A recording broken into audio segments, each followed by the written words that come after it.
moving forward now, let's talk about Millrose, because I felt like that did not disappoint whatsoever. We saw 2 world records fall. Let's talk about Josh Kerr because he completely smashed the indoor 2-mile record, which was, I believe, set by Mo Farah going into the indoor season. So, Ashley, you had a front row seat to the world record. And again, we talked about this last week. We're like, every time Ashley's at an event, that's true. You witness world records. So yeah, what is this now? Am I up to like 5 world records I've seen in person in the past like year, 5 months or something like that? Oh gosh, that's insane to even think about.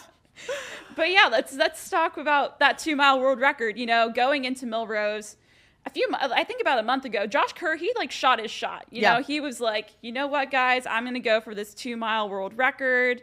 You know, that's definitely a big, bold move to come out and say that. And, you know, I feel like as we've seen from Josh Kerr, he kind of backs up the talk, you know, and this is just another instance where he backed up the talk. So he goes 8 minutes 67 in that race to break the world record.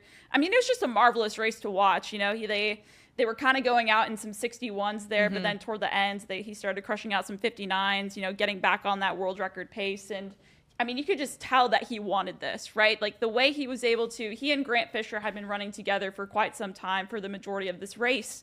But then the way he was just able to find another gear at the end and just really put it away and go after that record is just really impressive. And I think this just solidifies for me that like, yeah, he has that speed for the 1500, but shoot, he can extend that out to the 2-mile. Yeah. And I think afterwards too, in the post-race interview, it was funny. He was saying like, man, that was hard. Yes. You know what I mean? He said that, yeah. And it is interesting to put it into perspective. It's like he ran 2 back-to-back 4-minute miles, you know, like that's when you kind of think about that, it's like, dang, that's pretty fast. So definitely wasn't easy, but he gutted that one out. And I mean, shoot, he's the guy to beat right now after this. I think he's the guy to beat internationally. I just remember the energy inside the Armory. It just, as the race unfolded, it just kept getting louder and louder.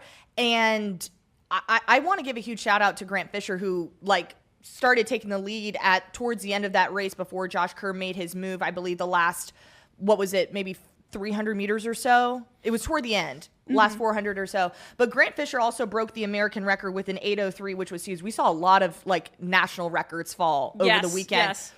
Really, really huge. So I was just really impressed with how Grant just kind of took control, which we kind of already, I was kind of expecting that from him. But Josh Kerr just took it to a whole nother level and like pushed it even further and almost breaking 8 minutes. Like that is insane to think about, especially during where we are right now during the indoor season, just mid-February. We still have a long way to go until, you know, people go to their trials and then obviously the Olympics later. So huge racing there for Josh Kerr and Grant Fisher too. And I think it'll be interesting too.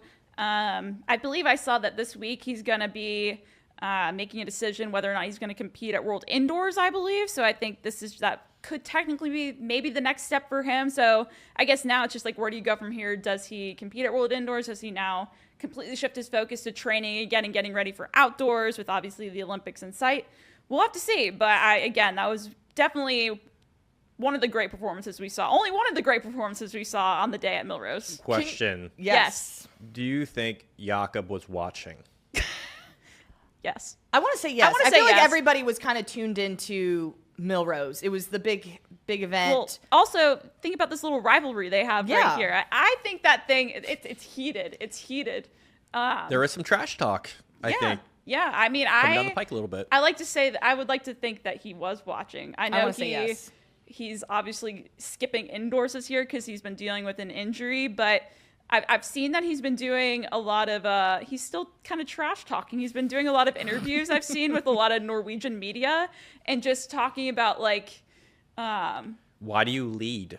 It's because I want to feel like I've earned it. Yes, exactly. That's what I was thinking of. So he's a competitor. He's definitely watching. He's definitely watching. Yeah, he's preparing for that Olympic battle with Josh Kerr yet again. Yeah. Mm-hmm. But the crazy thing is, we started Millrose with a world record. Like the meet popped off in the 60-meter hurdles with Devin Charlton running a 7:67. Looked completely I can't even put into words. I just remember watching, I was like, wow, that was fast. And then when they announced it as a world record, I was like, oh my gosh, it looked so effortless.